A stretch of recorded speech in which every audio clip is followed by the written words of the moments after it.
बिस्मिल्लाहिर्रहमानिर्रहीम, अस्सलाम वालेकुम। मेरा नाम मुनीब फ़ारूक है और आप देख रहे हैं Munib Farooq official YouTube channel. आप सबकी मोहब्बतों का शुक्रिया।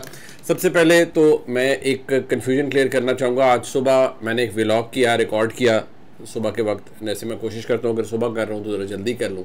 वो रिकॉर्ड किया, मैंने अपनी टीम को भेजा।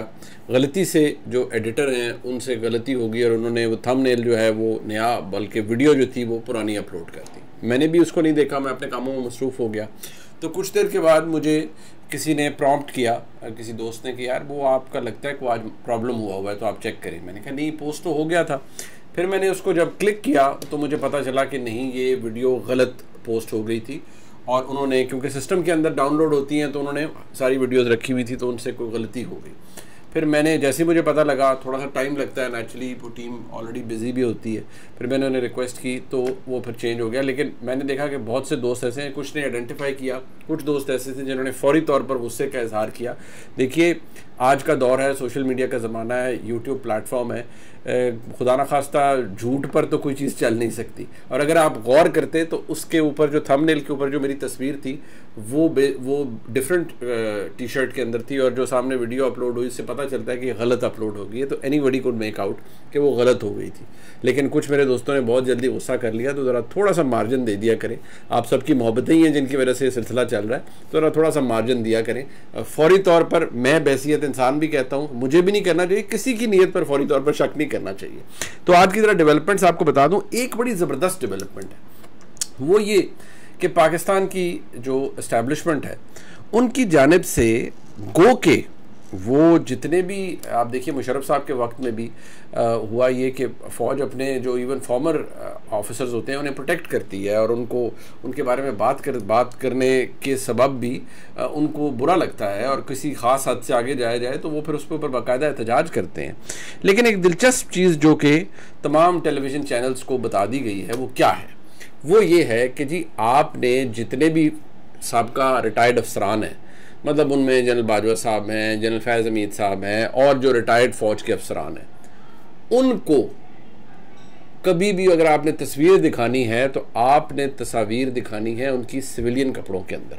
उनको यूनिफॉर्म में कभी उनकी तस्वीर नहीं दिखानी, बिकॉज वो अब सिविलियंस हैं, वो अब फ़ौज का हिस्सा नहीं रहे। यानी फ़ौज अपनी जो यूनिफॉर्म है उसके तकद्दुस के लिए इतनी ज़्यादा प्रोटेक्टिव है अब।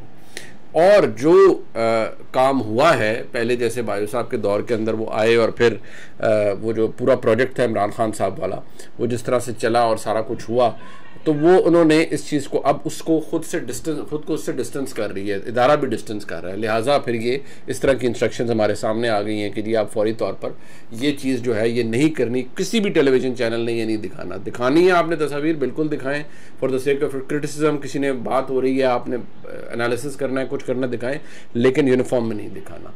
ये एक बड़ी सिग्निफिकेंट बात है। इससे पता चलता है कि गो के फ़ौज प्रोटेक्ट करती है अपने साबिक अफसरान को भी, लेकिन फ़ौज अपने यूनिफॉर्म के ऊपर कॉम्प्रोमाइज़ नहीं कर रही। और वो ये कहते हैं कि अगर किसी ने गलत किया है या जो भी हुआ है तो भाई वो उनको अब आप सिविलियन ट्रीट कीजिए, उनको फ़ौज का यूनिफॉर्म बिल्कुल नहीं नज़र आना चाहिए, और उनको फ़ौज का यूनिफॉर्म पहने हुए नहीं नज़र आना चाहिए किसी टेलीविज़न स्क्रीन के ऊपर, ख़ास तौर पर जब उनके ऊपर तनकीद की जा रही हो या उनके कंडक्ट के बारे में बात की जा रही हो। इससे ज़ाहिर होता है कि जितने भी किसी भी मनसब के ऊपर अहम लोग हैं उन्हें इस बात का अंदाज़ा होना चाहिए कि हमारे ऊपर जो जिम्मेदारी होती है किसी भी वक्त में, उसको बड़ा वो कॉशियसली उनको चाहिए कि लेके चलें, ताकि ये वक्त ना आ जाए कि खुदा न खास्ता लोग फिर तनकीद करने पर मजबूर हो जाएं, और जब तनकीद करें तो फिर इदारे को फासला करना पड़े खुद से आपसे। तो लिहाजा ये एक चीज़ बड़ी अहम है। दूसरी बात ये कि ये बड़ी कुछ तल्ख बातें हैं पाकिस्तान की तारीख़ के अंदर।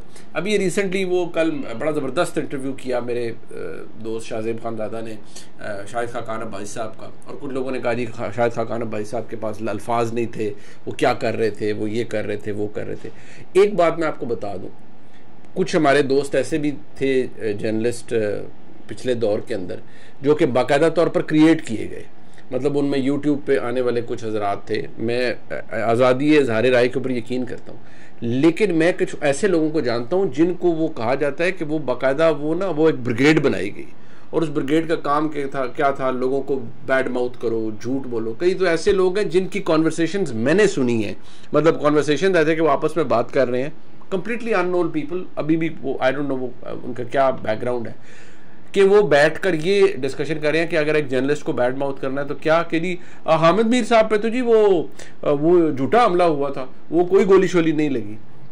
मतलब इस नौयत के लोग कि एक चीज लिखी पड़ी एक शख्स मौजूद है और अभी भी गालिबन एक या दो बुलेट्स उनके जिस्म के अंदर है, और आपका इख्तिलाफ राय आप जरूर इजहार करें कि उस शख्स को वो बिल्कुल जिसे कहते हैं ना मौत के मुंह से वो शख्स वापस आया और ये बैठकर एक बंदे की तस्लील कर रहे हैं क्योंकि जी उसके खिलाफ हमने पूरा प्रोपेगेंडा करना है।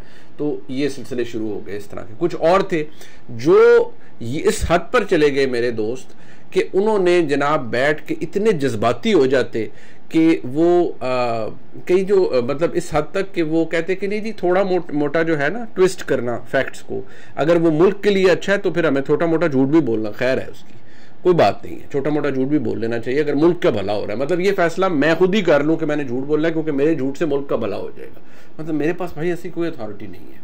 इसी तरह फिर ये जो ब्रिगेड बनाई गई इसके अंदर कुछ ऐसे ब्रिगेड के अंदर लोग हैं जो अब ना वो जिसे कहते हैं ना कि उन्होंने कंपोजर लूज कर दिया है।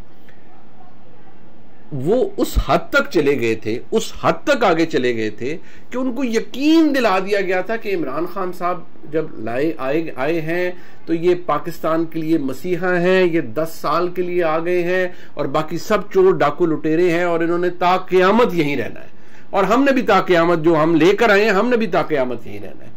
तो मैं अंदाजा मुझे होगा कि अब जब वो बेचारे कंपोजर लूज कर गए ना, मतलब लेट मी टेल यू कि वो अब जैसे डॉक्टर मोहित पीरजादा साहब हैं, मैं उनको उस वक्त से जानता हूं जब वो आए, बड़े पढ़े लिखे वेल रेड आदमी हैं और मैं अभी भी मेरा उनसे बड़ा एहतराम का ताल्लुक है, लेकिन मैं ओपिनियन को क्रिटिसाइज करता हूं कि मुझे उनकी जो तज्जिया और कुछ चीजें जो पिछले 4 सालों में उन्होंने की, ये वो थे ही नहीं मोहित पीरजादा साहब जिनको मैं जानता था या जिनसे मेरा इंटरेक्शन हुआ। वो अच्छे रीजनिंग वाले, मतलब उनका जो गुफ्तगू थी उसमें टिल्ट, और ठीक है थोड़े हमारे इंटरनल बायसेस होते हैं, किसी जगह आपको लगता भी आपके तजिए से फर्क हो रहा है, लेकिन आप बिल्कुल ही जिसे कहते हैं ना वो हिटमैन बन जाएं, वो काम मैंने चंद हमारे दोस्तों के अंदर देखा कि उन्होंने तमाम हदें फैलांग दी। इसलिए जब वो रिवर्स हुआ, हर चीज अंडू हुई, प्रोजेक्ट इमरान को वाइंड अप किया गया, तो बेचारे अपना कंपोजर लूज कर गए और फिर जो आया दिल में उन्होंने कहा, जो बोला उन्होंने कहा। मतलब कई हमारे ऐसे दोस्त जो टबों में बैठ के प्रोग्राम करते रहे कि जी वो आ गए जी, वो देखें जी कितनी लूट मची हुई है प्राइम मिनिस्टर हाउस के अंदर, कितना ये हो गया, कितना वो हो गया। अब मैं उन्हें देखता हूं कि यार भाई लूट पिछले 4 सालों की तो आपको नजर आई नहीं है, वहां कितनी कितनी लूट और कौन कौन शख्स था जिसने दिहाड़ियां लगाई हैं प्राइम मिनिस्टर हाउस में बैठ के, उधर के दरो दीवार ऐसे से खुरेदे ना तो आपको पता लग जाता है प्राइम मिनिस्टर हाउस में क्या क्या हुआ है। लोगों को हफ्जे बेजा के अंदर तो वहां रखा गया है, ब्लैकमेलिंग के लिए वहां पर औरतों को बंद करके रखा गया, वो अब किसी को याद नहीं है। नहीं, दौर गुजर गया, उसके बारे में कोई बात नहीं करता। बड़ा जुल्म है जी, आज बड़ा ऑपरेशन है पाकिस्तान के अंदर, आज बड़ा ये है। भाई मैं तो उस वक्त भी कहता था जब सहाफियों को निकाला गया कि जुल्म में नहीं होना चाहिए, नौकरियों से ना निकालें। मैं आज भी कहता हूं कि जो घुटन का माहौल है ये नहीं होना चाहिए, बिल्कुल नहीं होना चाहिए। लेकिन हमारा मसला ये है कि हम ना एक जगह से बिल्कुल वो ब्लाइंड साइड कर देते हैं खुद को कि बस वो फर्क हमारा बिल्कुल ना, हम वो बिल्कुल ही हम देख ही नहीं रहे, उसके आगे पट्टी हमने आंखों के आगे बांध रही है।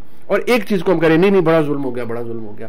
आपको अगर आज का जुल्म बुरा लग रहा है ना, तो फिर पहले आपको वो जुल्म जिसके खिलाफ आपने आवाज नहीं उठाई थी उसके बारे में बात करें और माने अपनी गलती, सारे माने। आज अगर मैं गलती कर रहा हूं ना, तो मुझे भी इखलाकी जरूरत मेरे में होनी चाहिए कि जब मुझे पता लगे कि मैंने गलती की है तो मैं आपके सामने आके कहूं कि हाँ मैंने ये गलती की है। आज अगर दबाओ, ये जो घुटन का माहौल, और सहाफी कई जो है वो कहते हैं, नहीं मोहित पीरजादा साहब कहते हैं मेरी जान को खतरा, मैं मुल्क से बाहर हूं, वजह तक खान साहब कहते हैं मुल्क के साथ बड़ा जुल्म हो रहा है। वो जनाब मैं पहले भी कहता हूं यार, तो आप लोग पहले कहां थे भाई? पहले भी तो जुल्म हुए हैं इस मुल्क के साथ, पहले भी तो सब कुछ हुआ है। पहले भी इस मुल्क में वज़राए आज़म को ठुड्डे मार के निकाला गया है।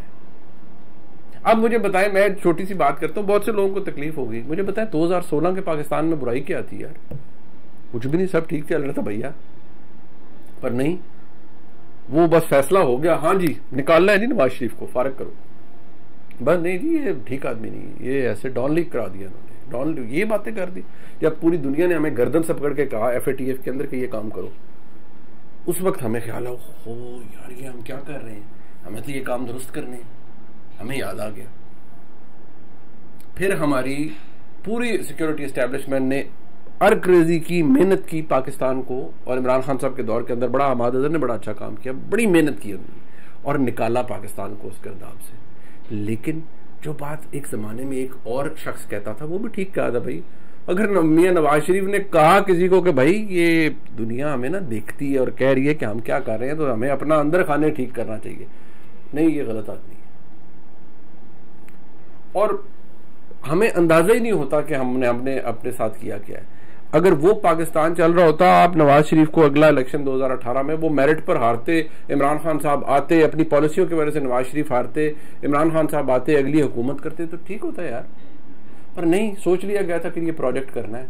अब वो प्रोजेक्ट तो आ गया है। अब मसला ये है कि उस प्रोजेक्ट ने इतनी हमारे मुल्क में दरारें डाली हैं, इतना गंद फैलाया है, इतना सब कुछ किया है कि हमारे बहुत से दोस्त अब रोते पीटते नजर आते हैं कहीं कि यार ये प्रोजेक्ट इमरान खान मुल्क को कितना भारी पड़ा है।